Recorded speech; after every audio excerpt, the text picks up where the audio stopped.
Hello. Hello, everybody. Here we are. Barely. No. Barely. Yes. Yes. Is it just me? It is a Monday all over this Monday. And the last Monday in April, Yeah. believe it or not, it's going to be May. It's a real busy time in life right now. Seems like it. I'm ready for it to slow down. I think I have some time off scheduled coming up. Just a couple of days, not a big deal, not a big deal. But, it's that time off that we schedule after the 15th of tax time. And we always try to schedule some time off. So it's finally coming around, and I'm looking forward to it. I am still trying to figure ours out. So our middle son graduates next month, and so we're trying to figure out like what that looks like.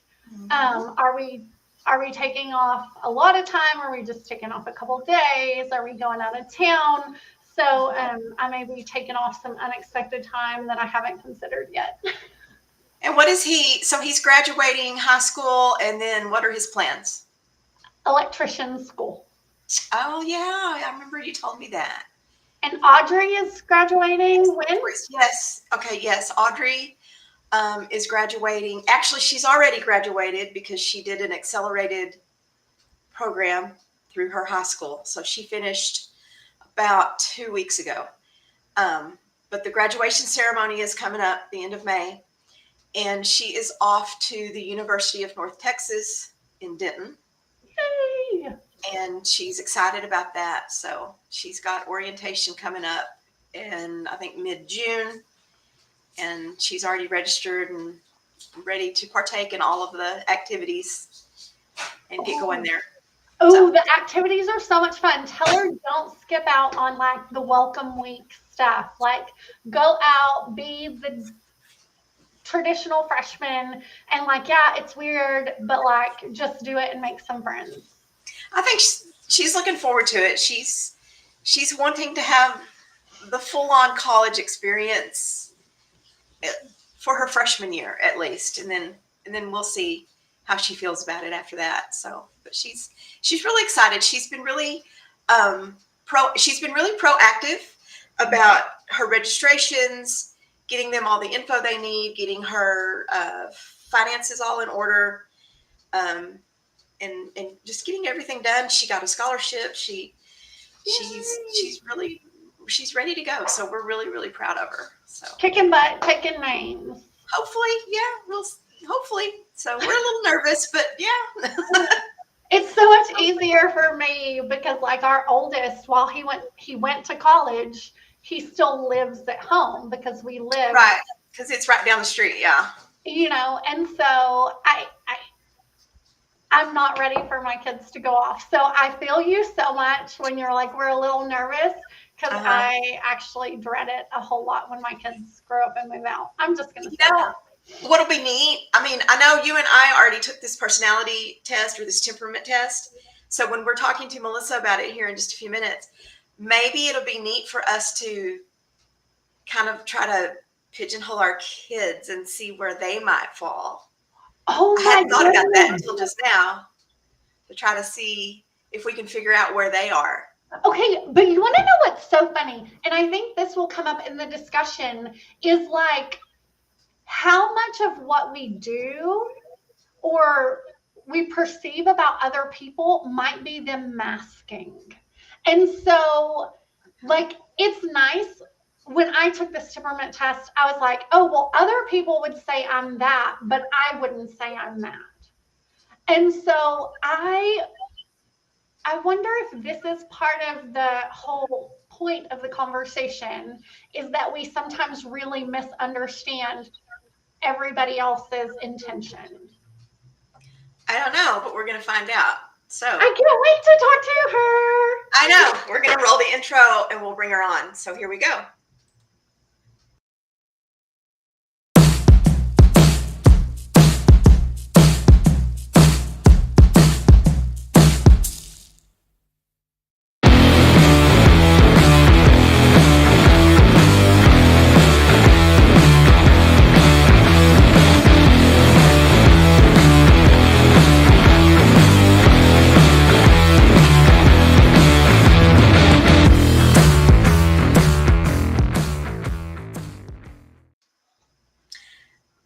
everybody. We're back. Welcome to episode, I think this is 14 Yes. of the Down Home Texas Small Business Show. I'm Tammy Fisher, an enrolled agent. This is, I am Amanda Adams, the CPA. yes.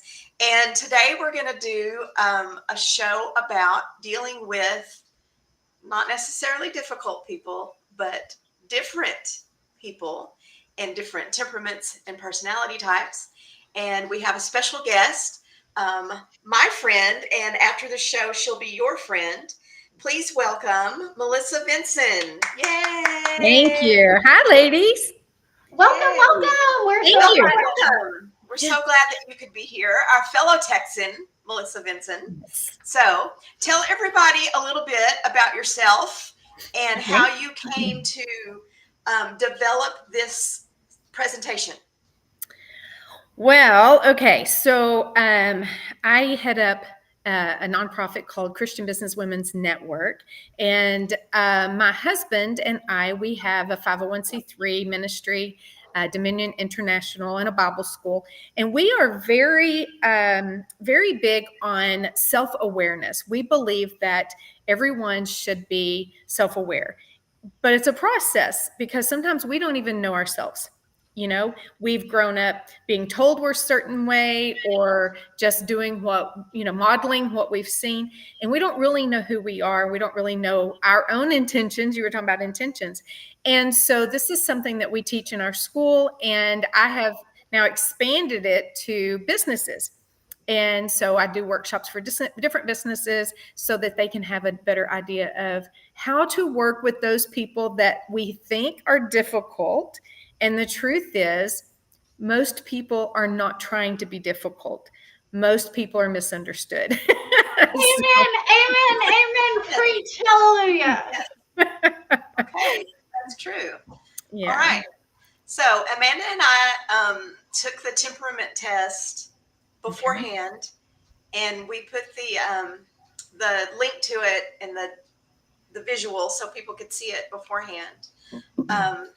I can share that. Let me share the visual of it here for people to see. Yeah, that we can do that. I guess people can see that. So walk us through how to take the test, what the general idea is. Okay. So this is kind of an abbreviated test. There are different variations of it out there. This is one that I like to use because it's quick and concise. I always ask people to time yourself if you're going to do this so that you don't overthink, because a lot of us are overthinkers and we'll go, am I this? Well, maybe I'm not. Well, maybe I am. Well, some people think I am. And I'll also say, don't ask someone else their opinion. Take this by yourself. Time yourself. 5 minutes is plenty of time to take this. And what you do is you go through, and with each of the tables that you see on here, you just go through and you mark, however you want to do it, every word or series of words that describes you. And it's very important that we be honest with ourselves. It's easy to say, well, I want to be organized, right? But the truth is, I am not. And so that's another thing that's important, is that when you take this test, be very, very honest with yourself about where you are right now, not where you want to be or where someone else tells you are. But we know ourselves. We just have to really be honest sometimes. Okay. All right. So we mark. Okay. So we got to be honest. Gotta be honest. Set a 5-minute timer. Set a 5-minute timer and just go through and mark what are our traits. Yes. Okay. Yep. On every table. On and every then table. 1, 2, 3, and 4. Yep. There are 4 tables. And once you do that, then at the bottom of each table, you see that shaded area, and it asks for the total number of words or phrases. So you're going to count up how many you marked in each table and put that number there. Okay. So each table is going to have a total number. Okay. And then what you're going to do is you're going to flip it over, and on the back side or on page 2, however, it's probably a 2-page PDF here. What you're going to do is you're going to take those numbers and you're going to move those numbers to the table, the correlating table on the other sheet. And that's Okay. going to give you an idea of what your top temperaments are. Someone said, I took it in 30 seconds. Is that too short? Not at all. No, some people take it in 30 seconds. Some people, and everyone's different. I'd be interested to know the person who took it in 30 seconds if they're a choleric. I'd be interested to, curious about that. So, Okay. Because, okay. And so so how often do you find that people are really close to having the same number of traits in more than one category? it happens often. It does. Ideally, we would love to have an even number across the board. I would love to be that well balanced, I would say. But it happens. It happens frequently. Now, the interesting thing is which two are the closest ones, because you respond and you react and you do things differently based on the combination that you have also. Okay. Mhm.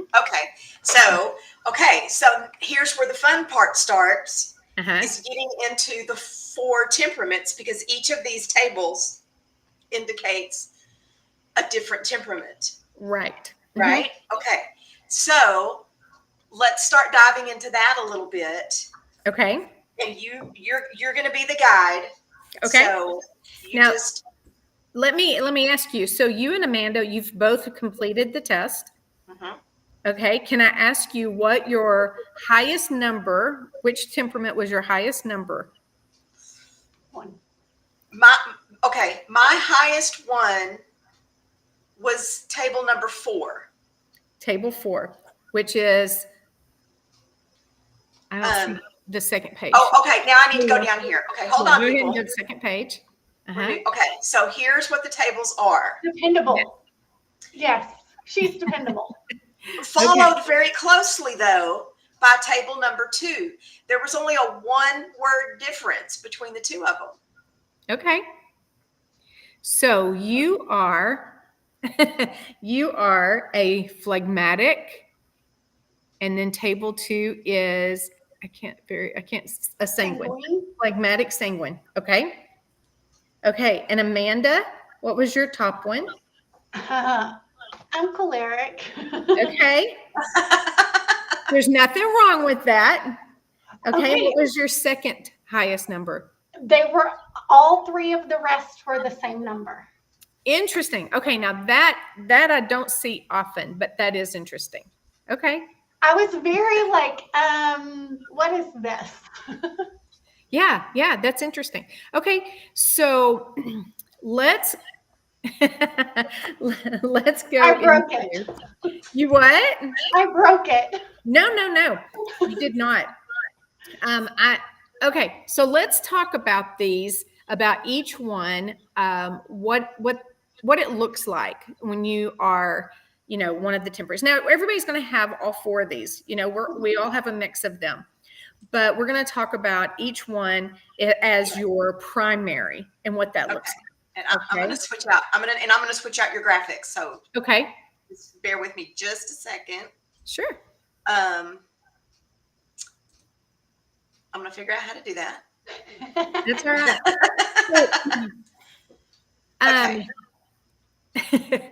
I'm looking at the comments here. Very interesting.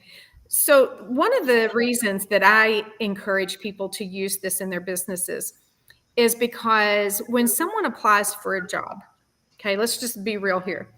I need a job and I come to you because I need a job, and I'm going to tell you what I think you want to hear, right? That's what we do. And you're going to hire me based on what I tell you, or based on past experiences or my resume or whatever. But then once I get hired, if my temperament does not fit the position you hired me for, I'm either not going to do the job well, or I'm going to be miserable, and probably make everyone else miserable. Okay. So for example, let me just throw this out there. I am a choleric sanguine. Okay. So choleric is my number one. Sanguine is my number two. Most of your people who are in sales, who love sales, are going to be a sanguine. That either their first or their second is going to be a sanguine. Now, when you let me in a sales environment or an environment where I can speak and teach, I have a great time. If you try to put me behind a computer to do data entry, I will be miserable and I will not do it well because it is not in me to do it. You see? So I believe more and more employers should look at hiring people for their temperaments and their gifting rather than their resumes, their education. So that's just my opinion. So this is why I try to help people with this. Okay, so the choleric, we call this the power person. We have a P for each one of these, and that's just to help us remember, okay? The choleric normally is, and I don't want to just read this to you, but as you can see, result-oriented, active, positive, extroverted, practical, strong-willed, easily annoyed, self-confident, independent, brief, direct to the point, can be domineering, decisive, and opinionated. So I don't want anyone to look at these and think any of these traits are good or bad, okay? It's all about how we use them. It's all about how we work with them. I have learned through, different things over the years, different settings I've been in. I have learned how to work with my temperament. I don't try to be something I'm not. I don't try to be like someone else, okay? I've learned God created me this way. I'm going to go with it. But what I have learned is how to work with other people. And the key to that is learning about yourself. Sometimes we just want to look at the other person and say, well, this person is this, so this is what we need to do with them. The truth is we need to learn about ourselves, find out why do I respond and react the way I do? Why does this get under my skin? Why is this a trigger for me? And when you do that, then you are able to give other people more grace, okay? So the choleric person is what we call the power person. The choleric person is often going to be your visionary. It's going to be the person who is leading something, heading something up, starting something. They're a big picture person, okay? Not a detail-oriented person. We need detail-oriented people in our life because the choleric usually is not. Okay. Now, so they're saying get it done, but they're not. Get it done. Yeah. But they're not the ones to understand all of the small details involved in getting it done.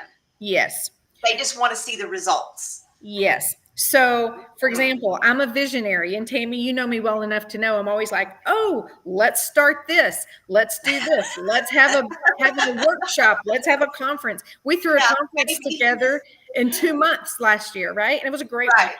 But I'm big picture.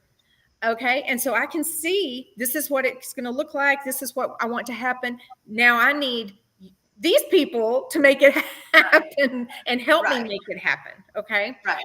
Now, what I have learned about myself is that when I am in task mode, and cholerics tend to be very task oriented at times, when I am in task mode, I have to be careful about how I communicate with other people, because someone's saying, let's have a retreat, weekend retreat. Let's do it. I'm always up for it. Okay. So we have to be careful as cholerics because we can be very abrupt at times.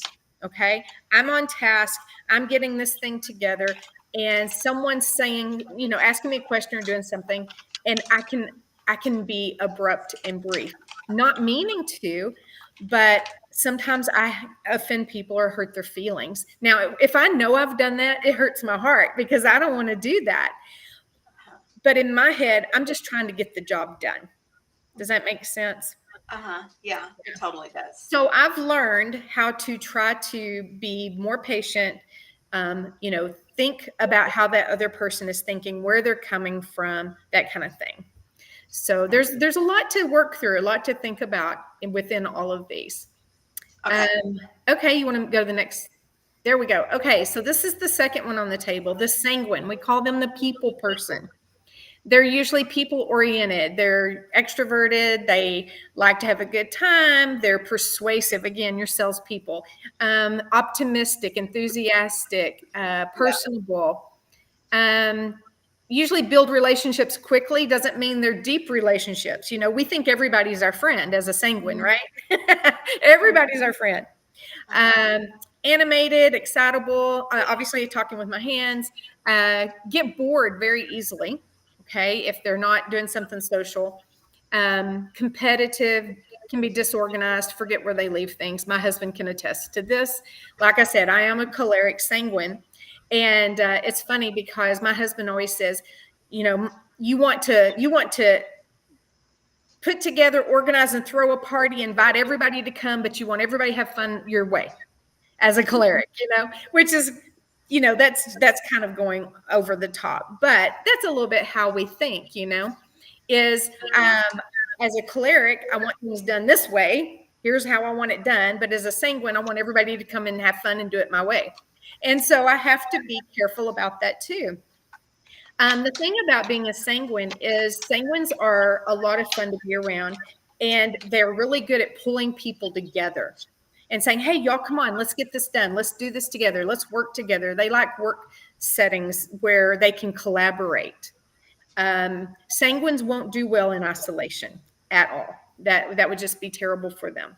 I was in a job many years ago where I was in an office, multiple floors, lots of women in the office. And I enjoyed when the mail came in the mornings, taking it to all the other offices. But there was a supervisor who was not a sanguine, who felt like that I was talking too much and disruptive because I was talking to her employees. So I was told I had to stay in my office. Well, it was like putting me in jail as a sanguine. It just hurt my heart. I was like, I can't sit here and not talk to people. So it's interesting how we respond and we react. And at the time, I didn't know about the temperaments, and I didn't know where I was and why I was so affected by that. But now I do, and I can work through things a lot easier through self-awareness and maturity.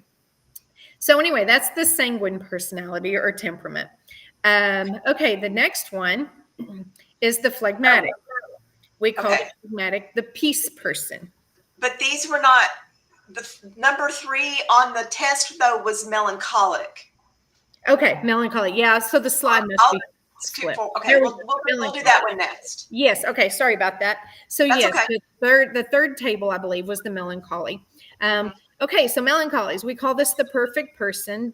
Not that meaning melancholies are perfect. It means they desire perfection usually. They like things to be done well, in order, by the book, okay? We see a lot of melancholy bookkeepers, CPAs, those kind of things, okay? Because you like things to be in order. You like to see how it works. They want things done well. They're detail-oriented, often private, introverted, respond to others in a slow, cautious manner, can be reserved and suspicious until they know your intentions, conscientious, and can be sensitive to what other people think of their work. Melancholies will often take it personally if you criticize their work, okay? Whereas a choleric, for example, can be like, well, okay, so you criticized my work. Okay, well, I can change the work. A melancholy takes it very, very personally usually. So they're usually very well organized, ask specific questions. They need reassurance, feedback. They fear taking risk, making wrong decisions. They really fear being viewed as incompetent. It's important normally to melancholies for people to see them as competent and efficient. So melancholies are great. I have melancholies in my life, and I love that because they help keep me balanced. My husband and I, it's funny, we're both cholerics. Those are our top. And then I'm a sanguine, and he's a melancholy. And so this helps us balance out and work together, which is good because we work together from home every day. So, you know, it helps us to be able to look at other perspectives and get things done. So. Interesting. Yeah. Very. And then Okay. phlegmatic. Phlegmatic. Let's go back down to the peace person. Usually service oriented, introverted, calm, unemotional, not meaning they don't have emotion, just means they don't show a lot of emotion. Whereas a sanguine, you can usually read them when they walk in the room. Easygoing, usually live a quiet routine life, free of normal anxieties of the other temperaments, because they have, their own things. Let's see, is there a second? They're good team players, very loyal, resist change, avoid conflict, practical, persistent, and consistent. So your phlegmatics are going to be the employees who stay in a job for years and years and years and years, usually. Okay. They're going to be the ones that retire in a certain position or a certain career. Whereas we sanguines tend to change careers every few years. Okay. But your phlegmatics are very, very loyal. They are concerned about other people. They want to make sure everyone's included. If you have some type of a project, they want to make sure everybody gets to have some input in that. Does that make sense? Mm-hmm. So, Tammy, let's talk about you for a minute. So, Okay. you're a phlegmatic sanguine. Yes. Okay. So, from what we've looked at here, do you feel like these are accurate? Mostly, yes. Okay. Yeah, mostly. Okay. So you were phlegmatic first. So you're the peace person, Yeah. yeah. And then second is the sanguine, which I've seen the sanguines out of you too. You've seen the sanguines out of me, and they're really, really close. Yeah. Very close to each other. Okay. Good. It's like two sides of a coin, basically. Mm-hmm. So, the one, I mean, of all four temperaments, the one that I have the least of is choleric. Yeah. Yeah. And that's okay. That is absolutely okay. Yeah. Yeah. Yeah. The least I have is phlegmatic. So that's why we're friends. Maybe that's why we get along so well. That's right. That's why we're friends. Maybe so. Yeah. Okay. So Amanda, you were choleric. Okay. And how did you feel about that whenever you read that description? Do you feel like that's spot on? No, it's pretty spot on. Some of the words, like where you choose about yourself, I'm like, yeah, that's not true. But it was still by far the highest one. Yeah. And so I think part of it for me is just the preconceived notions of what that means, especially when people say like a power person or whatever. Right. Power hungry comes to mind. And so I was like, no, I don't want that. So when we started going through it, I was like, oh, that's not what that's saying at all. Right. And so I was like, okay, I can be okay with that. Yeah. Sometimes we do. We read these and it gives us a little bit better understanding. Now I've learned that because of the way I grew up and because of a lot of past history and trauma and things like that, my choleric became almost like, it's not a mask because it is truly who I am, but it almost became, what's the word I'm trying to think of? Like a self-preservation thing. Like I used it when I was younger. Whenever I would become defensive, I would become overly dominant, overly, domineering and that kind of thing. If I felt threatened or I felt afraid, the choleric would really, really come out strong. And the thing that I encourage people to do is to think about not just your temperament, but think about those things. Sometimes we can look at how we react to something, and that can be a clue to where we might need some healing, okay? Where we might have had some trauma or where we learned to protect ourselves at some point, okay?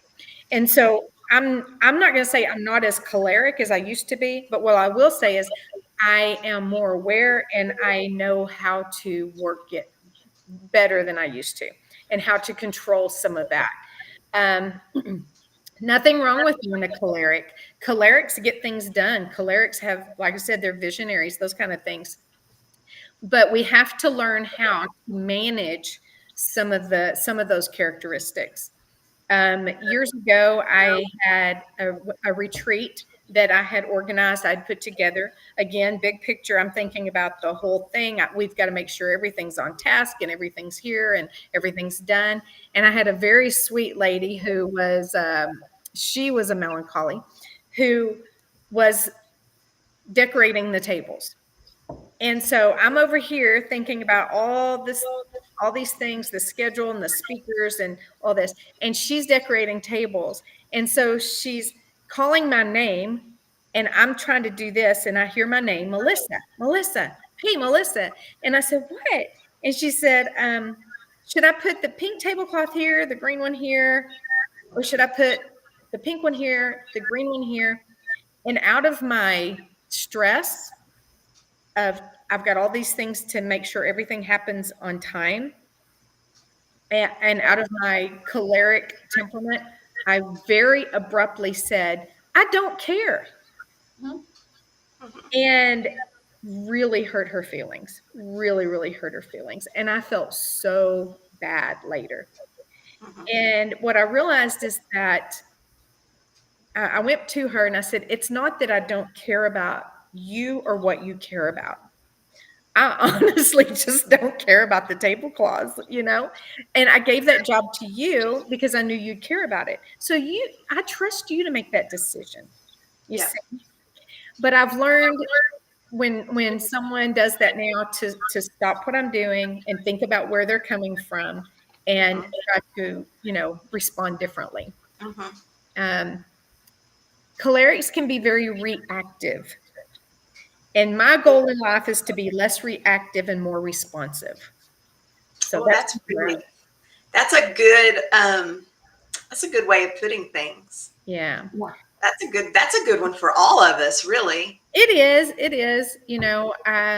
Sometimes when we react, we react in ways that aren't,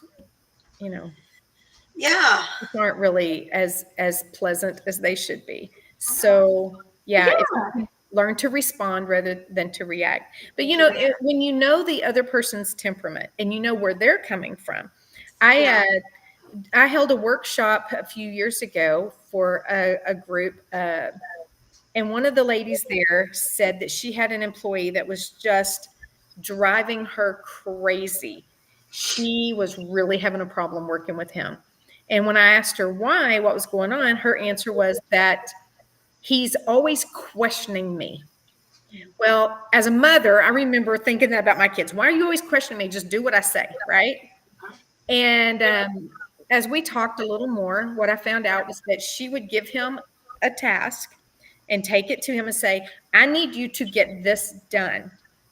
And he would come back and ask questions like, well, but what do I do with this? And why are we doing this? And how are we supposed to do that? And she took offense to that. She was a choleric, okay? And she took offense thinking he was questioning her authority, her, whatever. And as we talked it through, what we realized was that he's a melancholy. Right. And he wanted to make sure that he did this job well. Right. He wanted to make sure he got everything done right. And in order to do that, he had a lot of questions to ask. He needed details. Yeah. And so the way we fix that is I told her from now on, first of all, stop taking it personally. Stop being offended. Because let me tell y'all right now, once you take on an offense, you are wide open and everything offends you. Okay? We've got to learn to say, okay, I'm not going to take offense to that. Do that. And then when you give this melancholy a job to do, you give him a task to do, anticipate the questions he's going to have about it. And try to give him as much information up front as you possibly can. And that will eliminate a whole lot of tension and stress in the office. You see? Yeah. So it's those little things. It's little things that make a huge difference in working with people. Okay, I have so many questions, comments, thoughts. Okay. Okay. I knew it. I knew I was going to do this.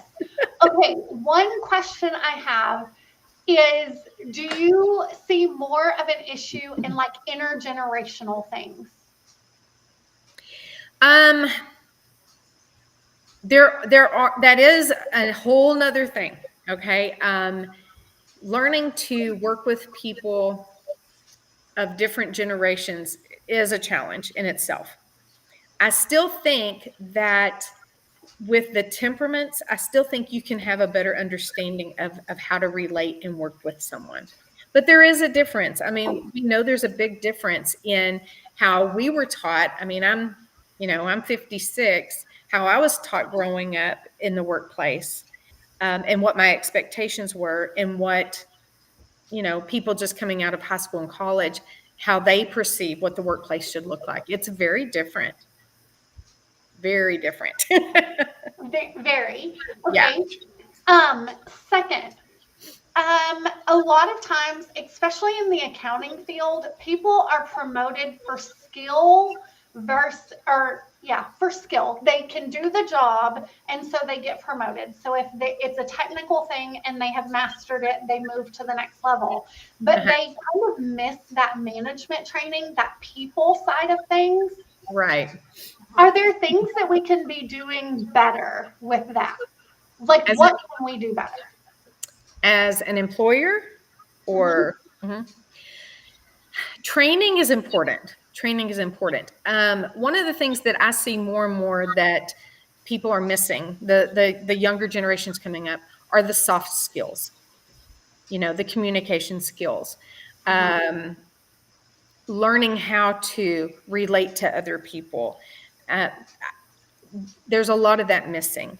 And as employers, I think it's our job to teach those things. And if we don't know how, you need to call someone in who can. I would love to come in and test your employees and sit down with them and find out, where's the tension in the place. Let's see if we can work through that, figure out what that is. Because if you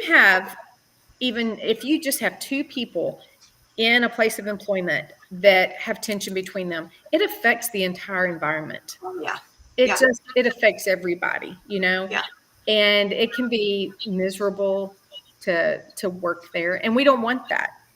But I believe it's the business owner or manager's job. If you hire someone, they're your responsibility to train them to be what you need them to be. Absolutely. Yeah. So Malinga has asked a really good question here. How do you go about needing to be a little bit of everything without burning out? That's a great question. That's a good question. And that's difficult, because if you are starting a business, it is you. I mean, usually when we start a business, we don't have employees yet, and we're doing it all ourselves. I will say this: figure out what your gifts are, and where you're not gifted, find someone who's gifted in that area. Okay. For example, I am not gifted with social media. It is a frustration to me. So I hired someone to handle my social media, and it has taken a huge stress off of me, huge stress, but think about what it is that you do well.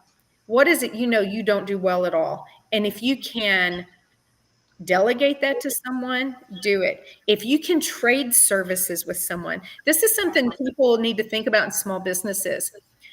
When you're starting a small business, you don't have the money usually to do all the things and to pay for everybody that you need. To a marketing person, a web person, a social media person, your accountant, all these things. But there are a lot, and I'm saying women because that's who I work with. There are a lot of women out there who will trade services, who will say, this is what I need, but this is what I can do. And if we can learn to come together, and that's what Christian Business Women's Network is all about. We do this. We come together and we're like, okay, what are your needs and how can I help you with that? Where can I fill in the gap? And if we can do that for each other, it will benefit everybody. Right. Yep. Great question. Disclaimer, those may be taxable services. That's true. And I see someone else asking about burnout. We burn out when we try to be everything to everybody. Yeah. When we're trying to be everything to everybody. And y'all, we were never created to be or meant to be everything to everybody. We're just not, And I think we put such high expectations on ourselves as women that we burn out really quickly. But here's what happens is we're burned out and we don't know it because we're still going, pushing through. I remember even in high school being taught, push through, just keep going. And we don't need to push through. We need to ask for help. And there's nothing wrong with asking for help. Nothing wrong with that. Just say, hey, I need help. This is where I am. I would love to sit down with you over coffee and go through, and I have evaluations about you and your business and say, okay, let's talk about where you are. What are you doing? What is your passion? What's lacking? Let's see if we can do something with that. And if I can't personally do something, I probably know someone who can help you. Okay. Right. Because we have a big network and I know a lot of people. And that's why I love what we do, because we need each other, and if I know, for example, if I know someone and I know you're a choleric sanguine, I can probably bet that your desk is unorganized, your taxes are unorganized, your schedule's a mess, because that's me. Okay. Yeah. So I know who to send you to. I'm like, okay, you need to talk to Tammy. Yeah. Mm-hmm. We recently had a mastermind event and Tammy was there and it was so good. So good. I was going to mention that's a really good example of just not just the CBWN organization, but just belonging to a networking or a support organization like that. It's like, when you find your people, you find your people and you just know it. So that's what I suggest, especially for women business owners or women in business, to search around and see if you can find your group of people. And if you can't find them, start your own group. Sure. Right? Yeah. Start your own. Start looking around in your community for other people like you, because they're out there and they're looking for that support as well. And it's just as easy as just inviting someone out for a cup of coffee and having them invite a friend. And before you know it, you've got a dozen women and you're all kind of in this boat together, because that's basically what Melissa's done with her network, and she's expanded it. And then, so getting back to what we were talking about was this mastermind session. We got together, a little group of us, and she asked, in particular, do any of y'all have an issue with your business that you want to put up for discussion for this mastermind? And so one would volunteer and she would throw up her question or her issue. I'm having an issue with marketing, and and I can't get past this hurdle. Right. And so Melissa literally on an easel would have a poster board, and she'd have a marker in her hand, and the rest of the group would just start throwing out ideas that would solve this problem. And she would write them in bullet points on this poster board. And it was like this really cool brain trust of ideas that came to be. And fleshed out, you would start with an idea and then somebody else would contribute and somebody else would contribute. And you'd flesh out all of these little ideas. Some were fantastic, some weren't so fantastic, but it was really neat to have this conversation. And at the end, this particular business owner had avenues that she had never thought of before. Yeah. It was just the neatest exercise, and I'd never been a part of anything like that, but it was so cool. Wait, what? You've never been a part of that? No, I'd never been to anything like that before. It's a lot of fun. And you know, not only did they leave with ideas, but resources and phone numbers and That contacts. too, because people would Yeah. say, "Oh, I know somebody. Yes. Let me text you their phone number," or Mhm. "Hey, I need to introduce you to so and so." Right. And so it was actually, and it was solutions. Yes. Yeah. In many cases, it was solutions, follow up, ideas. It was the coolest thing. Yeah. And in the course of 2 hours, there was 3 or 4 people Mhm. went away with this Four big poster full of businesses. things. Yeah. Yeah, yeah. Well, you know, we tend to get in our circles and we tend to gravitate toward people like us or who Mhm. do what we do. Okay. And I saw this a few years ago working with several ladies that are in multi-level marketing organizations. And there are some very successful business women in some of these MLMs. But then I saw some that were struggling. And what I saw was that they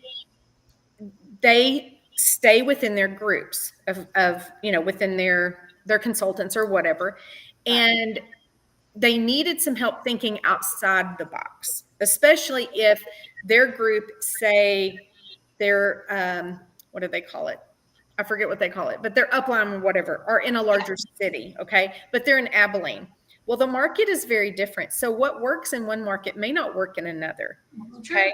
And so when I would pull them out and put them with people in completely different industries, it's amazing the ideas they would share with them and get them thinking outside the box. And then they would say, "Oh, I hadn't thought about that." Okay, and try something different. So we need to learn to expand those circles, and not be afraid to meet people who are completely different from us and see what we can learn from them, because Right. people have a lot to offer. You are absolutely right. Yeah. Oh yeah. Okay. I love it. I love it. So I think we've learned a lot today. I've learned a lot today. And I think you've dropped more than 2 or 3 pearls of wisdom for people. Well, good. Thank you. So tell people who want to know more about what you do and what you have to offer here. Tell people how they can find you. So we are on Facebook. Christian Business Women's Network. We use the letters CBWN, Abilene, and then we have CBWN, Brown County. So those are our chapters.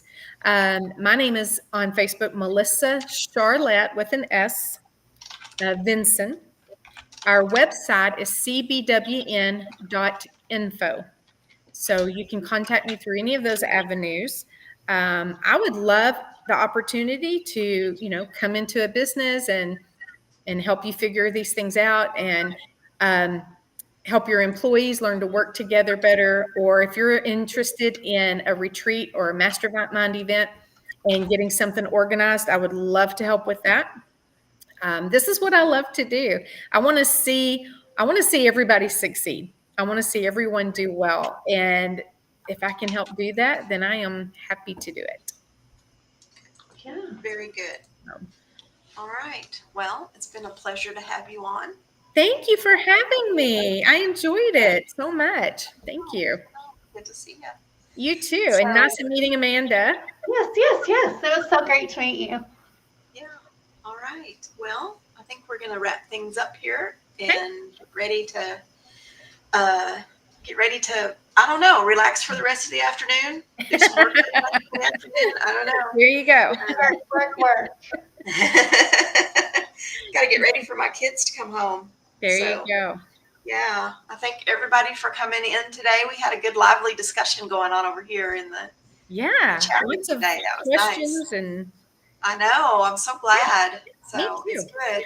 It's good. We'll have to welcome you back sometime. We can do another workshop or talk about another topic, because this has been really good. And there's a whole second part to what we talked about today on how to motivate people by their temperaments. So yeah. Okay. So, part two, you may know someone's a sanguine or a melancholy, but how do I motivate that person, get them to do what I want them to do? Oh, that's an excellent topic. Okay. That's a whole Put that nother- one on the yeah. schedule. All Yeah. right. That sounds like a good one. All right then. All right. Well- Thank you, ladies. Thank Thank you so you. much. Thank you so much for coming. All right, guys. Well, I guess we'll be seeing you in 2 weeks.